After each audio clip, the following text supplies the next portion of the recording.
107.5, you're on the Toast Breakfast Show with Scott Hendriks, 16 past 9 on your Friday morning. I've just been joined in the studio by Eavesdrop. How are you, bro? Good, bro. It's been a while. I think the last time I caught up with you was, it would have been March last year, just when you released They're on Fire, and that was... Was it? Yeah, that was... I didn't come in for the EP that I released earlier in the year. Maybe I didn't. No. You missed us out. It's been a while. Oh, sorry about that. But how you been anyway, bro? What's been been really happening? good, man. Been really good. Changed job.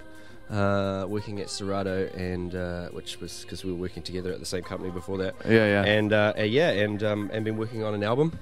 Nice. And that how long's that been in the works for? That's been in the works since probably about June, I'd say. Yeah. After I kind of finished touring the EP that I released earlier in the year, I thought it was about time. Yeah. After releasing a couple of EPs and sort of a string of singles and remixes, I thought, well, maybe it's time for me to just kind of get a body of work together and see if people like it, I guess. Yeah, man. I saw your remix of that Somebody That I Used to Know song has like 5.7 million views or something like that, dude. I don't even know any Kiwi that's got that many views on YouTube, man. How did you manage to do that? I think Gautier managed to do that, bro. Yeah. I think, it's, I guess I'll say, it sounds a bit funny, but yeah, it is definitely the most popular remix of that song. Yeah. Out there, but yeah, I don't know. It just kind of fell together.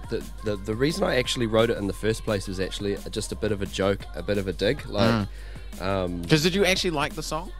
Oh yeah, I did. I Yeah. mean, the first time I heard it was when Nick D over at George played it, and I was like, wow, this is like a combination of, sort of how it felt like. It was kind of like it had a little bit of a feeling of like Sting, and it had a little bit of feeling of like a couple of other people, that I was kind of like, oh, this, and it reminded me of kind of my childhood and the stuff that my dad used to listen to. I don't know why that was. I don't know whether it was, the kind of the chord structure that they used, because it was quite minimal, but.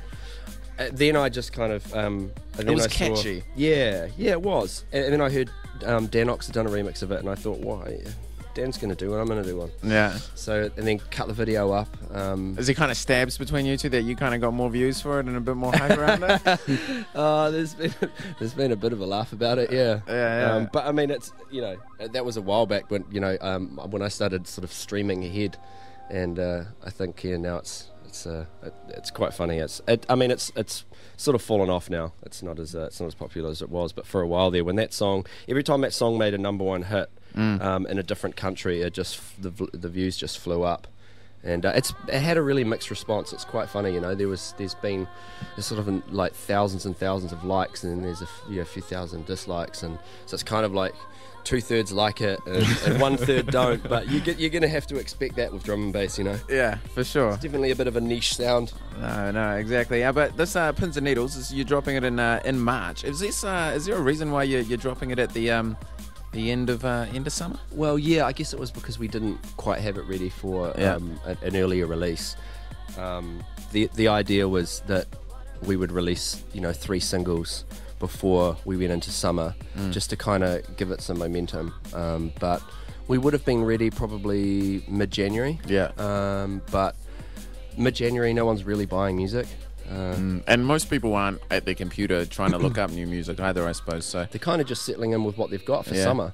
And I thought about that, and I thought, well, let's just put it off until March, when people are sort of starting to settle back into work and still wanting that summer vibe. I mean, I have to be honest, the rest of the album isn't incredibly summery. I've actually gone a little bit deeper. Yeah, even that Clearwater tune, it's set in Japan. The video, man, is pretty choice. Did you actually go to Japan to I wish. I didn't actually go to Japan to shoot the video.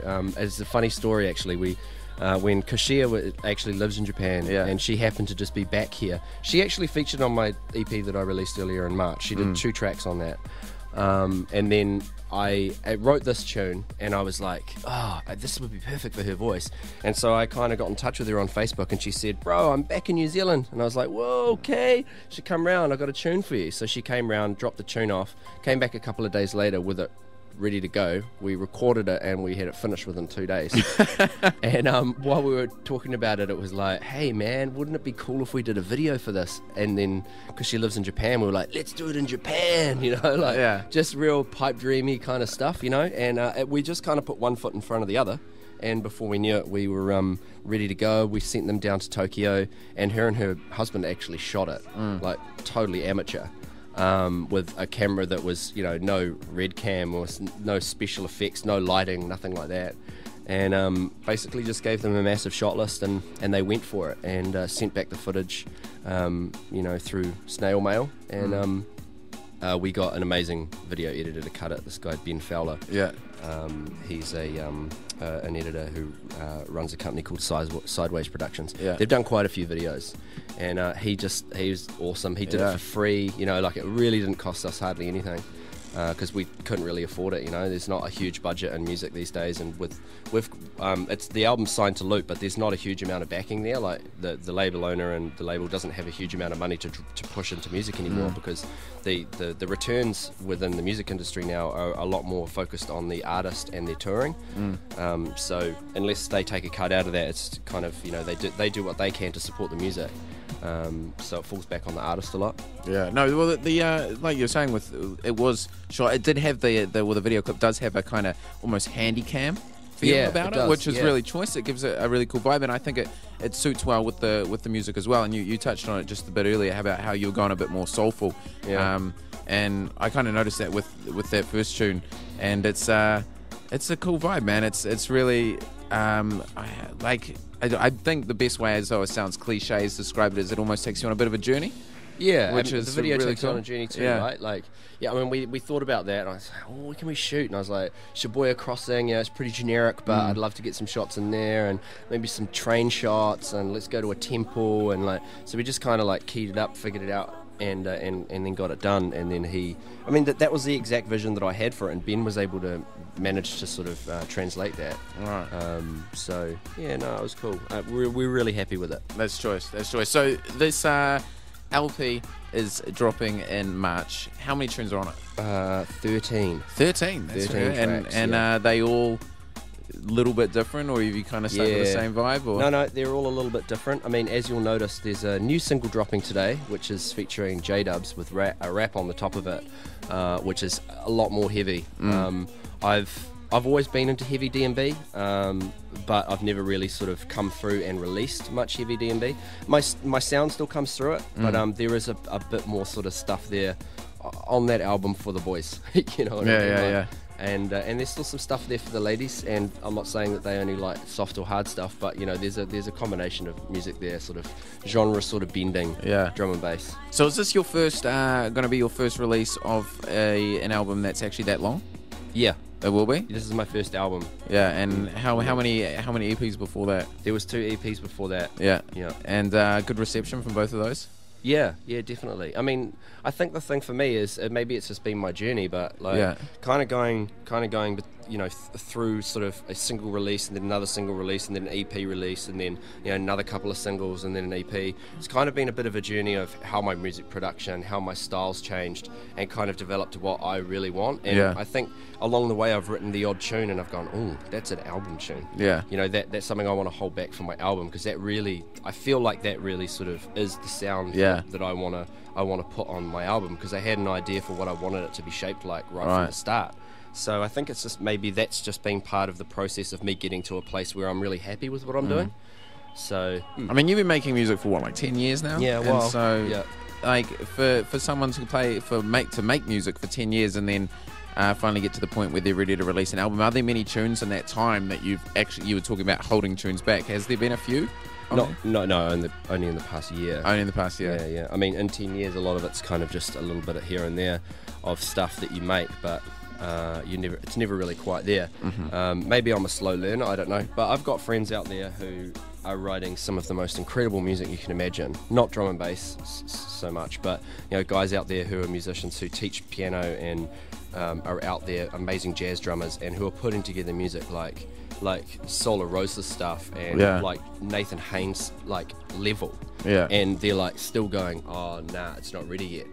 Because I think artists, it's quite an emotionally taxing thing to put your music out so that people can judge it and they can experience it, and it depends on your mind frame. You know what I mean? Like some people were a little bit not so inclined to put something out until it's ready. So I think in that space of sort of 5 years of writing music prior to that, I don't think the music was necessarily at a level where it could be put out there. I wouldn't have been necessarily happy with it.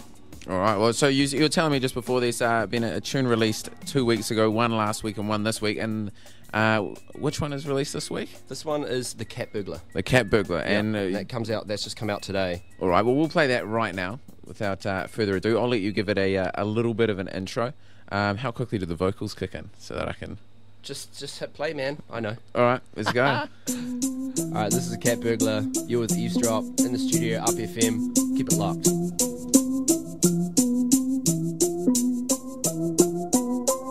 Yeah.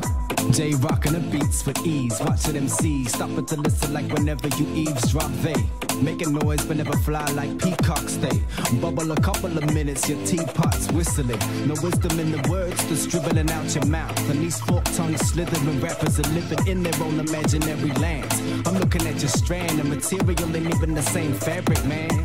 And when you in the mix with J double, I straight muddle that shit to pieces with a squeeze of lime. I'm theorizing when I'm speaking mind to mind, walking talk the rhyme. Be magic, it's just another stalk to climb.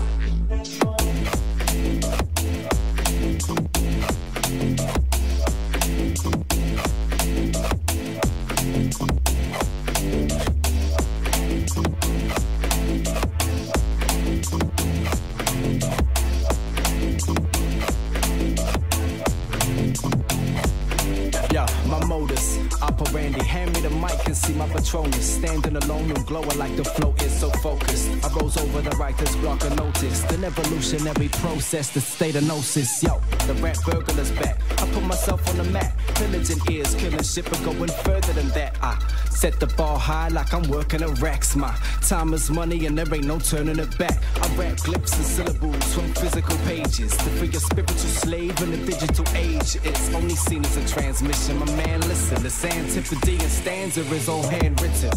I'm canvassing the certified authentic. I'm all about the finer details like it's forensics. Burning up the spot like I forgot there were knives on. When I vocalize the joint, you can see him get high from it. The purple haze liaison, getting my blaze on between the realities of the real and where I came from. I got the silky smooth, need a beat to drape on, and I'ma stand out while you getting your fucking beige on.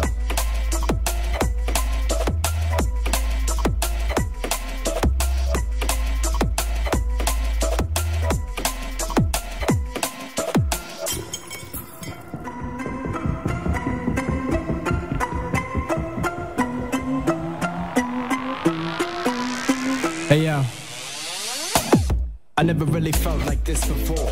When it's such a short distance until I hit the floor. So pass the Bombay and let me sip some more. And start chopping up that shit you use the Rizzlers for. Take a seat and let me talk to ya. Been walking a fine line and recording a moment in time, now I'm more fitter. I ain't a forfeitter or critter either, so I'm rhyming on my slang like a northerner. Trying to vocalize, wanting an open sky to fly in, lying with open eyes. Oversized like my baggage is. I kept thinking the door was closed like a caption is. My view shorter than a baggins is. I'm deep-minded, find me in my niche rhyming. That self-pinnacle shit, cause I keep climbing. And will continue to the end of my days. The J double with some more venomous pen to the page shit.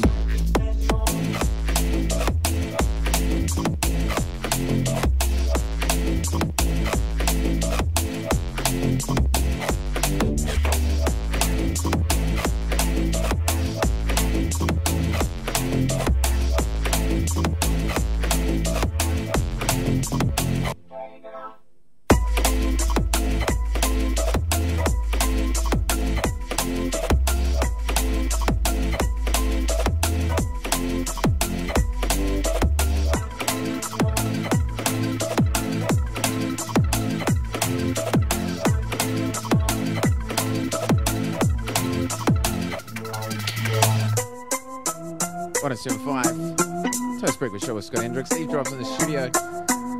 This is Eavesdrop, Cat Burglar, J Dubs. How is that J Dubs dude, man? He's choice, eh? I like it, man. So I'm gonna actually play one of your tunes as well underneath us. This is Moonlight Over Wanaka. We did just chat a few seconds ago, loosely about your video clip, and I touched on things like Spotify and you know, these things that are popping up that people can just easily access music, download, and I know, you know, there's things like Apple and stuff like that. But do you actually do these things give you props, or are they a hassle? And are you turning on the radio or looking your music up and going, hey, what? I didn't know my tune was there, or... Well, I mean, with the digital database as large as the digital distribution database as large as it is these days, once your music's out there, it's basically out there for free or for sale. So wherever it turns up, if people are listening to it, that's a good thing. I mean, this music world has changed, and as an artist, if you don't follow it and you don't stay within sort of whatever the new boundaries are, you're going to get lost, and you can't get hung up on that anymore because the internet's a huge thing, and it's wide, and there's so much content out there, and there's so many people producing music. If people are listening to your music, that's a good thing. Yeah, promo's promo, isn't it? I suppose. Right. So I mean, I put my music out there for sale, but what's $1.50 for a song anyway? You know, like there is. In my mind, I don't expect to make any money off the physical distribution of my album. I'm more inclined to think that the money, if any, is rebated through touring and through actually doing shows. That's where it's made. I think a lot of artists these days are kind of looking at it as though, for them, the fact that people are listening to their music and hearing their expression is kind of worth more than money. As cliche as that sounds, but I have heard that kind of echoed by a lot of people. Yeah, totally. It depends, if you see it as business or not. But I guess in a way, it doesn't really matter. Like, for me, it's if people are enjoying my music and they're listening to it, that gives me the satisfaction that I desire anyway. That's choice. But I mean, don't get me wrong, I don't make money from music. I just see it as the fact that you do all of this stuff, and there is a business that's around it. It is a business, like the film business. The art world, writing books, any kind of art form that goes out and is consumed by people is a business. But the shape of those businesses are constantly changing, and I think as an artist, you have to understand that. So. A lot of people in New Zealand have to have jobs. You have to have a normal job as a musician. It's very hard to do it full time. So So you were also saying there's a video that you're shooting tomorrow, is it, for Cat Burglar? No, Wednesday next week. Wednesday next week. Yes, it's the majority of it's done. We're just a little bit behind schedule because the release came out today. But we had one of our camera guys actually had to drop out because he got a job that he just had to take. Obviously we're the low budget dudes. But it should be out in the next couple of weeks. And that'll just be up on YouTube, or be up on YouTube, probably out on TV as well. Nice. The Clearwater's being played on C4 at the moment. That's cool. Through summer. So look out for it. I mean, it'll be on YouTube as well, and I'll post it on my Facebook. Okay, bro. And if someone wants to pick up, I know that there was one of your tunes for free. Clearwater's up for free download. That's correct, yeah. If you go to the Facebook, so you go facebook.com eavesdropnz, you'll be able to find it there for free download. And if someone wants to pick up this tune Underneath Me and Cat Burglar that we played a little earlier, Beatport, iTunes, all your locals. Love it. And is it Eavesdrop NZ or just Eavesdrop? Just Eavesdrop. But Eavesdrop NZ on the Facebook and the SoundCloud and stuff like that. Love it. Awesome, bro. Well, hey, big thank you for joining me again this morning, bro. It's good to see you. Are you touring? Yes. There'll be a few shows. We're playing at Northern Base. There might be a little bit of a live act going on down there. Nice. So we're playing there on the 30th of December. But pre that, we're playing in Wanaka, just sort of like this song. And then we're also playing in Queenstown, and then we're playing at another festival called Secluded Sounds on the 26th of January. So yeah, look out for those shows. We'll be there. Love it. Awesome, bro. Well, good to see you. And everybody, Eavesdrop. Awesome. I will also flick out all the details for how you can pick those tunes up. YouTube as well. That Clearwater tune, the video was shot in Japan. Awesome. It looks kind of like a home doco style, which is really choice. Anyway, keep it locked right here.